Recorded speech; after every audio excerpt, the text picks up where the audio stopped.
Good evening, everybody. Our top stories: a top FBI investigator testifying on Capitol Hill, revealing deep state corruption of the highest order, intimating a Clinton cover-up, and Obama administration spy operation aimed at not only subverting first Donald Trump as a presidential candidate, but then as president of the United States. The latest evidence shows FBI counterintelligence agent and official Peter Strzok playing an even larger role than has been understood to this point. And very much at the center of the FBI political corruption scandal remains Lisa Page and the tens of thousands of potentially explosive texts and emails. We take it all up tonight. Congressman Ron DeSantis and Chris Farrell, Chief of Judicial Watch Investigations, join us here. Also tonight, the busiest primary election evening of the entire midterm cycle, and there's little talk of the once mighty blue wave. Dems and rhinos alike running scared, however, or at the very least highly anxious, as voters appear to be flocking to candidates aligned with President Trump's America First agenda. The Dean himself, Ed Rollins, joins us with his take on the races, their implications. Also tonight, President Trump with a counterplay against the NFL once again, making the left-wing owner of the Philadelphia Eagles wish he had never tried to politicize a planned visit to the White House. We love our country, we respect our flag, and we always proudly stand for the national anthem. We always will stand for the national anthem. President Trump honoring our country, our troops, while the Eagles players and their feckless left-wing owner sought only to huddle in their locker room while their fans honor the anthem, our flag, and our nation. Our top story tonight: stunning revelations from FBI espionage chief Bill Priestap on Capitol Hill today. More revealed about the role of FBI agent Peter Strzok and his part in the Clinton email cover-up and spying on the Trump campaign. Fox News Chief Intelligence Correspondent Catherine Herridge with our report. The FBI's espionage chief, Bill Priestap, with direct knowledge of the Clinton email and Russia investigations, testified for the first time behind closed doors for House investigators. How's it going in there? It's like going to the dentist. Priestap's former #2 FBI agent Peter Strzok was a central player in the Clinton email probe and later removed from the Russia case for anti-Trump bias. Based on testimony and documents, one Republican said Strzok appeared to be running the show. Not only the text messages that we have, but the emails that have been produced to the Oversight and Judiciary committees. And so while technically that may have been a Bill Priestap call, I think it was more Peter Strzok driven.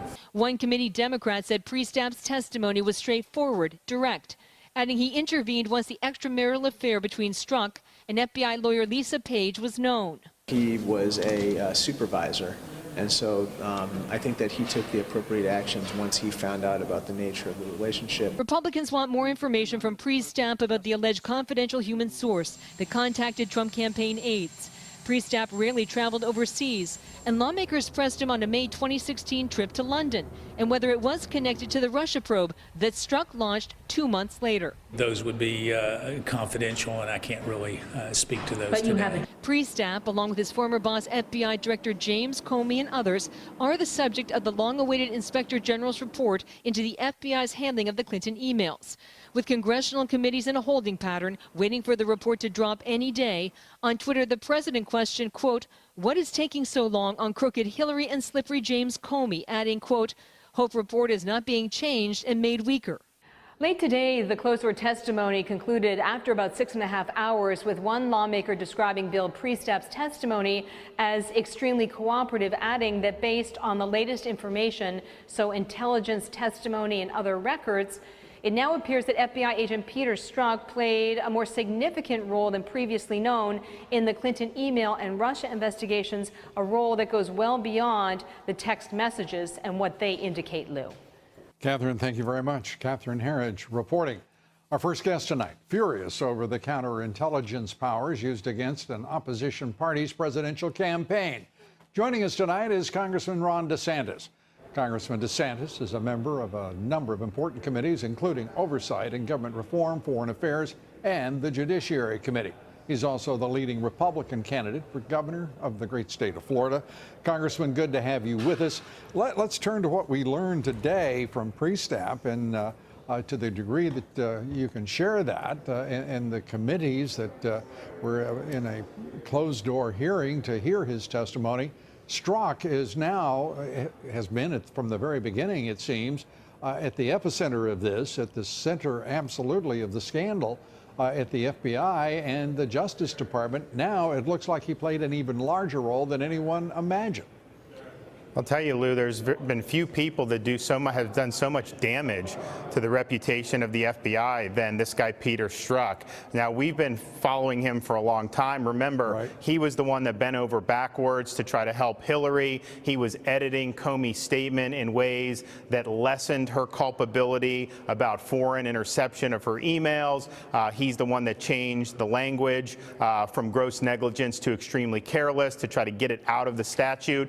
And then he turns around after Hillary's exonerated and opens up a counterintelligence investigation on the Trump campaign based off the supposed conversation between Papadopoulos and Alexander Downer, which we now know, Lou, Downer did not report any emails. He just said that someone had said that there's dirt on Russia. So there wasn't even an email basis. So as thin as read as possible. And then, of course, the text messages that evince his anti-Trump bias. He wanted Hillary to be president, and he hated Donald Trump with a passion. So I think this really just underscores the problems that you and I have been talking about with this investigation, these dual investigations for a long, long time. Do you have some insight, because you have been among those who've been able to follow this throughout? It's been an extraordinary journey.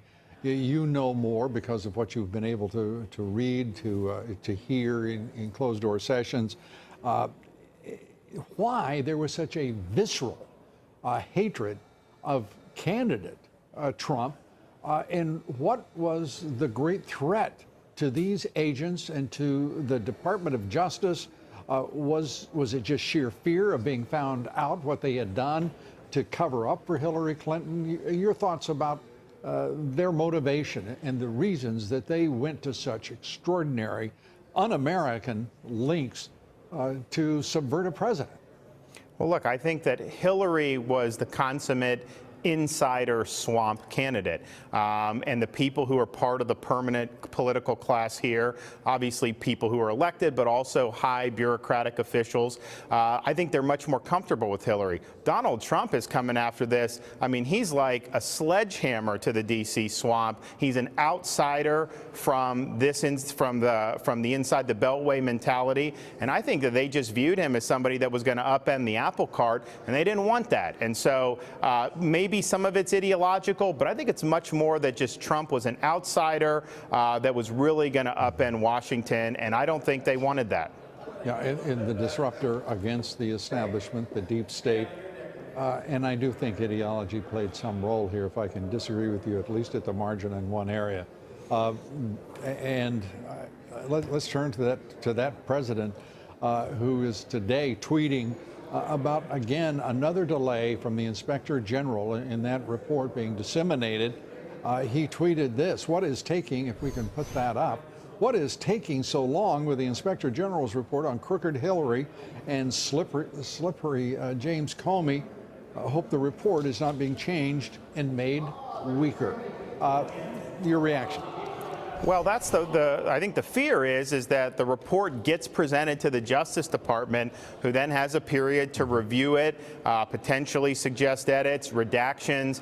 And as we've seen, Lou, there's been a big problem with how Rosenstein and some of the folks at the FBI have handled Congress's request for documents when they redact a lot of things that have nothing to do with law enforcement sensitivity or national security. They redacted the fact that Andrew McCabe, they spent $700 on some table with taxpayer money for his office. So they're doing redactions more to protect the bureaucracy from accountability than they are to protect national security or law enforcement sensitivity. So if that is going on with this report, if they're trying to redact or change it to lessen the truth about how some of these high officials like Comey, McCabe, and Strzok behaved, that's a big, big problem. If it's just a matter of being thorough, look, look, I wanted it yesterday. I wanted it 3 months ago. But if we get a thorough report tomorrow or Monday, and it actually leads to referrals on Comey, on these people who colored outside the lines, then I'm going to be fine with that. So we're just going to have to wait and see. If you guys in Congress and the Senate don't have the energy and the spirit to march on the Justice Department, if there is redactions of an extraordinary number, if there are alterations in this report that the American people have been waiting for 6 months longer than we were told it would take to have that report before us, and we are told that the Inspector General is a man of integrity, but if this is another whitewash over the corruption of the FBI and the Justice Department, I mean, what in the world are you going to do? Well, you're right, Lou. I mean, ultimately, Congress is going to actually have to use some of its powers, whether that's the power of the purse, whether it's the power of contempt, to actually hold people accountable if they're trying to do that. This is not, it's been longer than 6 months. This started January of 2017. Right. So we're almost a year and a half into this thing. And that's part of the problem. When it takes this long, it becomes more difficult to hold people accountable. So this thing's gone on way too long. And we need it, and we need a clean report. And if there are redactions, we've got to take issue with that. And I think you just explained why Rod Rosenstein and the others behind the stone wall are doing just that. Slow walking, stonewalling the entire oversight process and the public's right to know. It is terrible. Your leadership, Paul Ryan, Mitch McConnell, my gosh. You know, I can't understand why the Republicans have not, particularly in the House, why you guys are putting up with it. Can you tell us that? Why are you putting up with a lame duck speaker who will still be in office in January of 2018? Do you know how that makes the conference look? Well, we are working I think you're going to have a number of us go to the speaker and say, look, here's the documents we need. We need them to be declassified. The president's willing to play ball with us on it, but we need the push from the Congress, and we need someone that's going to be willing to back that so that we get the American people the truth. In terms of how the leadership thing shakes out, look, I don't understand the way it's going because you're right. I mean, I don't know that having a lame duck makes sense, but that's nevertheless the direction we are on now. What I'm trying to do is get all this stuff because, like you said, Lou, they want to run out the clock. And if they're allowed to run out the clock, look, I actually think we're going to keep... if they run you into the midterms, you're going to pay the price for it, not them. And that is the frustrating part of this.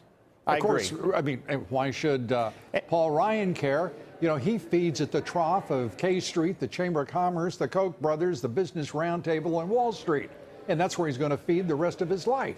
But if we put our foot down on this, Lou, you do it because it's the right thing. But our voters would respond positively. They'd be willing to walk over hot coals to vote for Republicans in November. So we have it in our hands, not only to get the truth for the American people, but to set Republicans up to have a really strong midterm election. All it takes is integrity and guts, as you well know, and as you demonstrate every day. Congressman Ron DeSantis, good to have you with us. Thanks, Lou. Thanks so much.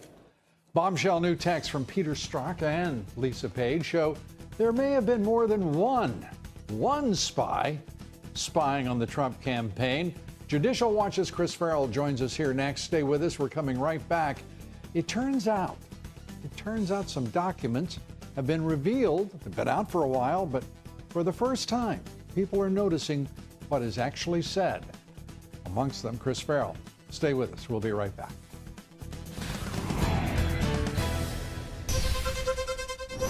Now, this is going to require some at least moderately heavy lifting. And if you will follow along, this becomes revelatory when we take a look at what is happening at the FBI, what has happened at the FBI, and the efforts to subvert the candidate for President, Donald Trump, and ultimately President Donald Trump. Unredacted texts that reveal how the FBI may have initiated a number of spies into the Trump campaign as early as December of 2015. FBI investigator Peter Strzok, writing to FBI attorney Lisa Page, asked this: quote, and if you'll look at this, "You get all our Oconus lures approved," question mark in peculiar smiley face. The word Oconus refers to outside the continental United States. The word lures, which the FBI originally had redacted, refers to FBI recruited spies. Our next guest has first-hand experience running double agent operations while an Army counterintelligence officer. And joining us tonight is the Director of Investigations and Research for Judicial Watch, Chris Farrell. Chris, great to have you with us. Hello. This is striking stuff. This sort of lays out, does it not, in very succinct form, what they were all about. It was an intelligence operation directed against then-candidate Trump. They applied all the tradecraft they possibly could, and they deliberately avoided all the regulatory requirements of the executive order and also the Department of Justice regulations by launching a double agent operation overseas, hence the term Oconus. And in shorthand, these offensive counterintelligence operations, in plain English, that means a double agent operation. And that lure, or those lures plural, the important thing is it's plural, those are the persons that are sort of dangled out in front in the hopes that, interested parties would take a bite at them, and then, of course, the FBI would reel them in and run them against the Trump campaign. So this is, deliberate, it's thought out, it's an effort to run or launch the operation overseas so they don't bump into legal requirements. You'll note that it's an offensive counterintelligence operation, not investigation, another important word, because a counterintelligence operation is not constrained by the same things as a legal investigation or a criminal investigation. This is very, very serious stuff. Very serious stuff, and there was a response from Lisa Page to the, did you get all of the Oconus lures approved? Page responded, no, it has just implicated a much bigger policy issue, I'll explain later, might even be able to use it as a pretext for a call. As we are watching these two operate, it is pretty clear they're operating in a very select circle. That they apparently seem to think, which they is centered upon certainly them, certainly on Peter Strzok. What are we to take from that? We're taking that from very early on, back in December 2015, there's a concerted effort by agents of the FBI to apply intelligence tradecraft and intelligence operations to attack and undermine candidate Trump and now President Trump. It's indisputable. You can't go to the lengths they've gone to using the language that they have. And look, these are their own words. This is their communications back and forth. They were running an operation to undermine a candidate for President of the United States. They were seeking to have what is called undisclosed participation in a U.S. entity in the United States. These are all violations of law. This is not, a policy decision or, gee, somebody had bad judgment. This is intelligence tradecraft applied against a candidate to steer an election. There's nothing more grave when it comes to abuse of our legal and intelligence system. And as we conclude here, what is to be done about Strzok? What is to be done by Congress about what now is before them in closed hearings, as well as in some documents of the millions that they've requested? The Congress is being stymied in its oversight role. There seems nowhere for them to go. What are the next steps, particularly as we see that this is a significant operation that was designed specifically to undercut candidate Donald Trump and ultimately President Donald Trump? This is a level of criminality beyond the pale. Look, the president needs to rip the lid off this, as does every member of Congress.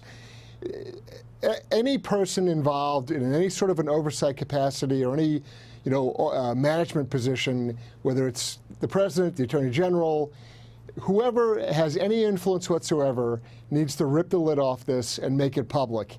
This is such a grave abuse of power and authority. It's like nothing else we've seen in our history.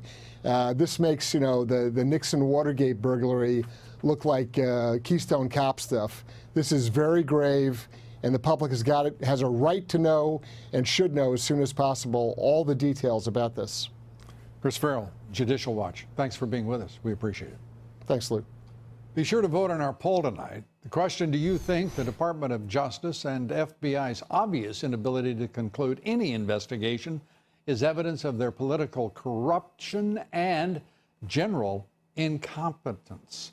Cast your vote on Twitter at Lou Dobbs. Follow me on Twitter at Lou Dobbs. Like me on Facebook. Follow me on Instagram at Lou Dobbs Tonight. Up next, the busiest primary evening of the year, and Dems in key states are worried that the blue wave won't even appear.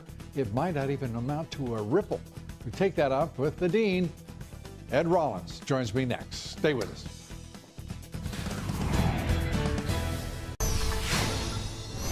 Breaking news now. The New York Times reporting Facebook shared data with 4 Chinese electronics companies, including one flagged as a U.S. national security threat.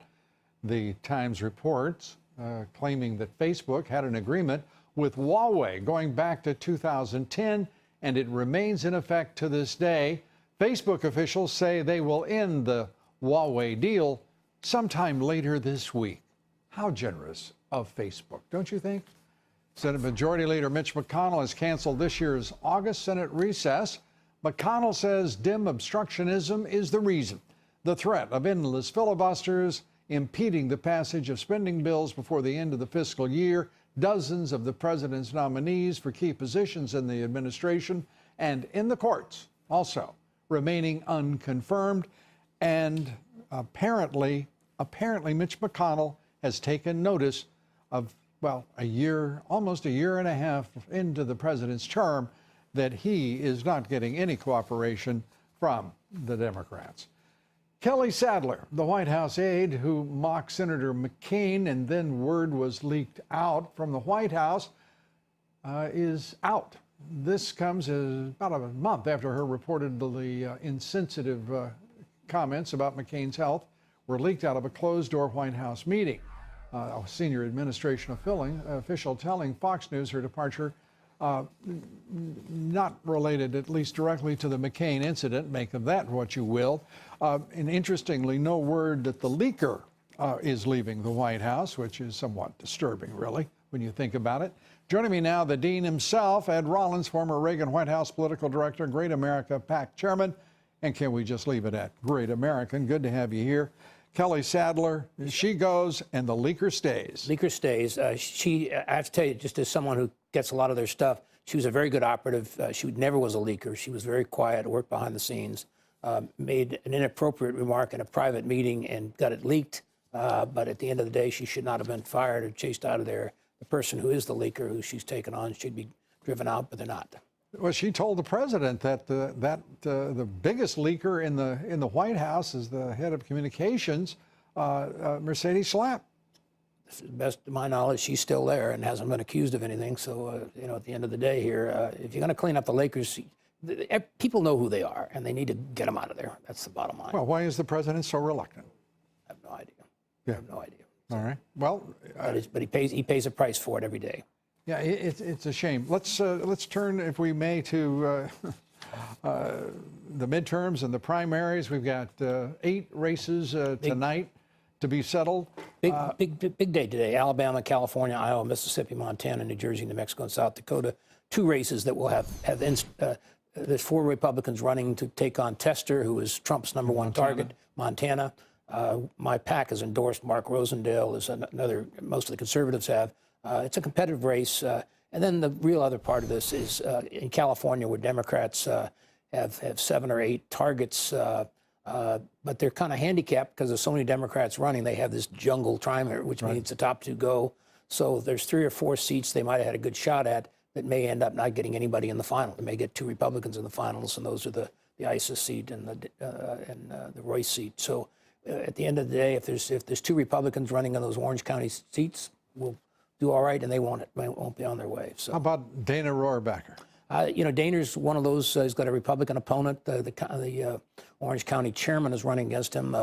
I would argue it's better to have the two Republicans again in the race, and I think that can very well happen. That's quite a turn of fate, isn't it? That the Republicans, by focusing on one or two folks, may trump those many candidates put forward by the Democrats. They're too greedy, apparently. They're too greedy. They have 10, 15 in some of these races, and obviously they're going to split the vote up. And this was an idiotic process in which the top two get to run, created by Arnold Schwarzenegger, who basically destroyed the Republican Party when he was Republican governor.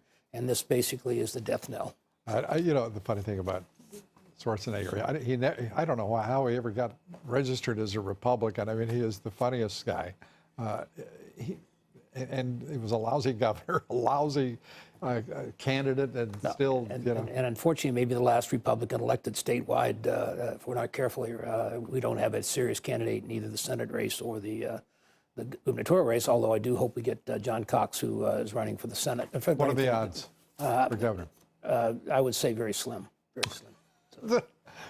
California, you may sleep well tonight. Ed Rollins, thanks so much. We're now in third place in California, the state I grew up in.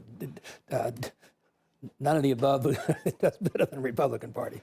As Ed Rollins licks his wounds, we say thank you, and until tomorrow when we look at the results. No longer the country of Ronald Reagan. There you go.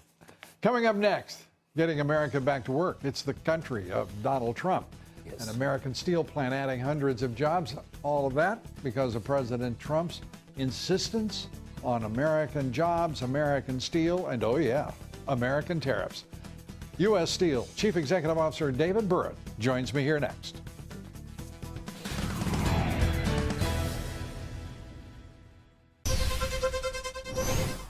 China trying to avoid trade accountability, offering to buy as much as $70 billion of U.S. farm and energy products if only the Trump administration would drop $50 billion in tariffs on Chinese exports. The offer doesn't come anywhere near closing America's $375 billion trade deficit with China, and the White House says it's still enacting the tariffs by mid-June. President Trump's new tariffs on steel and aluminum imports bringing jobs back to America. Case in point, U.S. Steel Corporation, which today announced the planned reignition of a second blast furnace at its plant in Granite City, Illinois. U.S. Steel plans to hire another about 300 employees after hiring 500 back in March. Joining us tonight is the CEO of U.S. Steel, David Burritt. David, great to have you with us. And this president is truly making a difference for your industry, isn't he? Yes, he is. Thank you very much, Lou. We're delighted to be here. We're delighted to see that demand has increased significantly.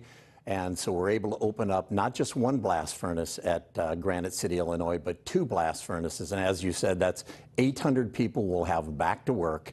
And we're putting them through the paces now, and they're responding exceptionally well. And we should be able to turn on that first blast furnace later this month, and then the second blast furnace in October. So we're absolutely excited for our team and for our customers so that we can provide mined, melted, and made in the USA steel.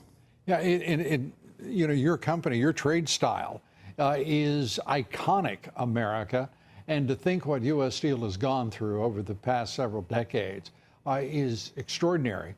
And it has required Donald Trump to basically step up and say to the world, you're out of your minds. We have such trade imbalances across the world. He is the only voice in leadership in the world, in the Western world, talking about trade imbalances and restoring rationality to the international trading system. And the left and the, if you will, establishment right are just clucking like they're wailing, gnashing their teeth, as if he is the one prescribing a destiny that should make every American shiver instead of the destiny that we have been living for 30 years. Well, President Trump does have it absolutely right. He needs to trust his instincts. You know, the reality in steel, we've been in a trade war for over 30 years. Yep. And you can imagine it takes a courageous president like this to get people to the table, to have a discussion, and actually force some resolution here. Meanwhile, we're doing the right things for our workers here in the United States. And, of course, special thanks to Commerce Secretary Ross and Peter Navarro, who have been fighting the good fight every step of the way. Absolutely. But it's certainly the president's leadership that's made a difference with 232. Yeah, it's amazing to think what this president was saying in 2015 about American-made, American jobs, and the fact that the United States has played chump for so long. Most Americans don't realize we have not had a trade surplus in this country for over 4 decades. That's just irrational. And we've had both Republicans and Democrats in that White House who have basically conspired against the working man and woman in this country, a middle class, families, workers, and middle class wages, as you well know, have been dropping, not rising, until this president took office. Yeah, you're absolutely right. I think it hasn't been intentional by previous administrations, but it's been the absence of acumen, the understanding of what's really going on here. Right. Because what we want is a level playing field. That's all we want. You give us a level playing field and we can compete with anybody in the world. And you know, I can remember back in the 70s when people were saying exactly that. And then the 80s, they were saying that. And by the 90s, it was too damn late, we thought. But it turns out, in 2016, we weren't too damn late. President Trump arrived on the scene just in time.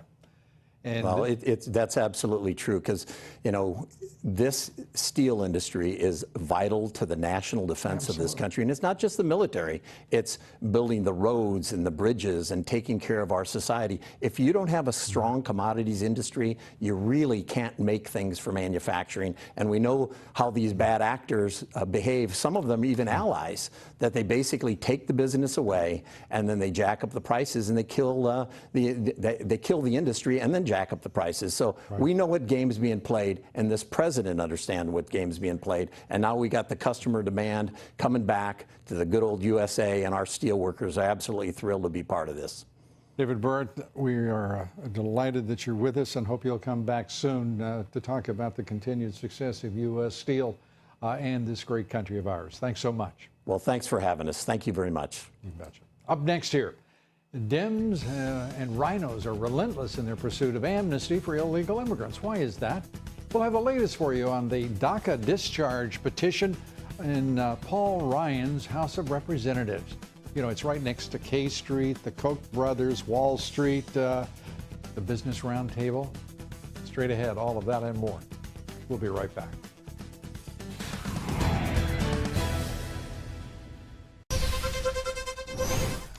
Dems and rhinos in the House are just a handful of signatures from forcing a vote on amnesty for illegal immigrants. Fox News chief congressional correspondent Mike Emanuel with the story. In the House, some GOP moderates are trying to break up gridlock on immigration. 2 more Democrats signing on today, so organizers are just 3 short of the 218 signatures needed to force votes on immigration bills June 25th. As House Republican leaders try to find a GOP solution. We're very close on a couple of different fronts that really boil down to how are we going to handle the DACA recipients. President Trump weighed in on immigration first thing this morning on Twitter. Separating families at the border is the fault of bad legislation passed by the Democrats. Border security laws should be changed, but the Dems can't get their act together. Started the wall. Attorney General Jeff Sessions issued this warning to those considering coming here illegally. We don't want to do this at all. If people don't want to be separated from their children, they should not bring them with them. We've got to get this message out. You're not given immunity. The acting head of Immigration and Customs Enforcement offered this advice to lawmakers. If you want to do a fix on DACA, let's talk about the overarching issues of illegal immigration, and let's fix that so we don't have a DACA every 10 years. It's not clear that immigration would be brought up during August, since McConnell has said he's only interested in taking up a bill President Trump would be willing to sign. But cutting short recess could have the effect of forcing some cooperation on legislation and nominees. Lou? I appreciate it very much. Thanks so much. President Trump threatening to veto any such legislation. Mike Emanuel, thank you. And on Wall Street, stocks closed mixed. The Dow down 14 points, the S&P up 2, the Nasdaq up 31. Volume on the big board, 3.4 billion shares. The United States, the world's largest oil producer, asking Saudi Arabia and OPEC to raise their oil production by 1 million barrels a day to help fight rising U.S. oil prices. Think about that one. Think about that one. We're one of the world's largest producers now, and we're asking OPEC to kind of boost things up so that I have to tell you. A reminder, listen to my reports 3 times a day, coast to coast, on the Salem Radio Network. Up next, no Eagles, no problem. President Trump celebrates America after canceling the Philadelphia Eagles' White House visit. Rebecca Rose Woodland, Mark Simone join me here next. Stay with us. We'll be right back.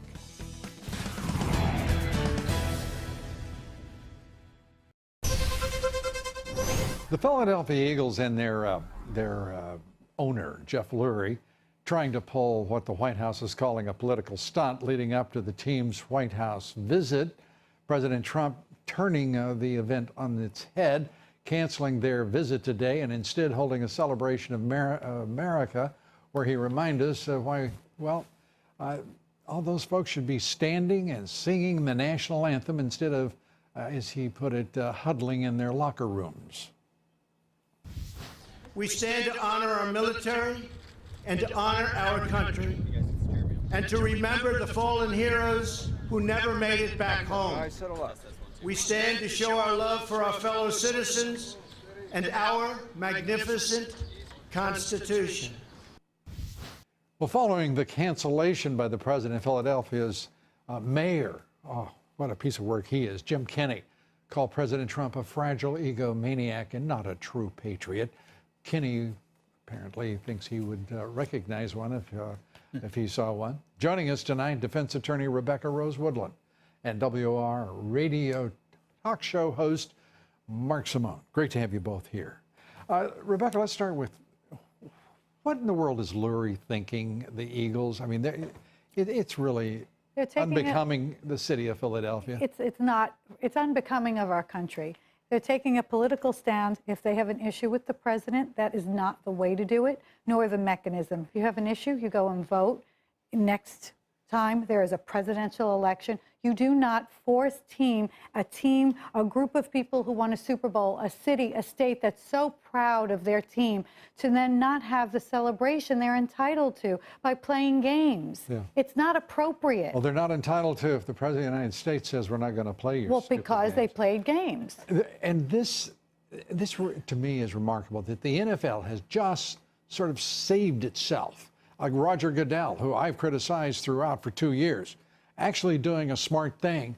And then he's got this cute Lurie, the owner, pulling the stunt with his football team. It's fascinating. These owners are billionaires. They run multi-billion-dollar businesses, and they're totally intimidated by these dopey players. They can't sit them down and say, you're an employee. The stadium is our office. You can protest all you want. Can't do it here in the office. We're running a business. And we give you plenty of money and free time, so why don't you go do the right thing? Go protest. Yeah, and you can. Well, it's one thing to protest the flag. This has nothing to do with Donald Trump. You're protesting the White House? Yeah, it's a part of America. It's crazy. NBA stars Steph Curry, LeBron James. LeBron may be getting, Curry may be beating his brains in on the court right now, but they're together in fueling this anti-Trump thing in the NBA. Where is this going to stop with these athletes? I don't know if they recognize that by not standing for the national anthem, what you're doing is insulting veterans, people who stood up for our freedom. The national anthem is not directly related to the president. It's the country as a whole. It's democracy. It's Explain the Constitution. It to the genius, Jeff Lurie. I don't understand how there can't be a distinction. Again, Mark is right. You want to protest, you either protest in the voting booth, protest in a different way, not with your group, not when you're playing a sport, and not against the entire of America, the veterans. Tonight, we've got the 8 primaries. Mark, what do you think is going to happen? Are we going to see the blue wave? All of the savants now are saying no blue wave. Oh, no, there'll be a huge blue wave. They're leaderless. They have no issue, except they hate Trump. They're rudderless. The DNC has no money. They want open borders. They want high crime. They want illegal immigrants to cross the border at will. And by the way, don't worry about a job. In California, they want to give you, is it 500 in Stockton, California. They want every citizen to have $500 a month, guaranteed income. You got to, what's not to love? Yeah, that's a great idea. Strict background checks on guns. But if you want to cross the border, no background check. We don't care who you are. I mean, it's starting to sound a bit like Bernie Sanders' campaign, where everyone was going to get college education. And although that was lovely economically, it's not feasible. I mean, we have to work within the tax structure and the money we make on the tax structure. These things sound great, but they have to be funded. Yeah, they have. Somebody has to make some money at some point and has to create a product and a service. It's called life, unless they want to just revert to the jungle, to the primitive state.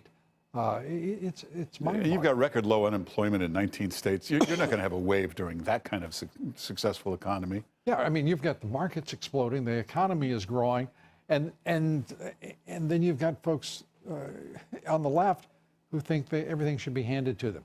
They want dependency at any cost, but so long as the cost is paid by someone else. So as we look at this, I've got one last question here. Does Paul Ryan survive his lame duckness? Very quickly. No. I think there's no getting rid of this guy. It's like a cold that keeps coming back. It's Paul Ryan. Thanks so much. We appreciate it. I sure hope that Rebecca's right and Mark is wrong. Tonight's quote of the evening for those NFL players who defy the president, our national anthem, Ralph Waldo Emerson said, "Men are respectable only as they respect." That's it for us tonight. Thanks for joining us. Good night.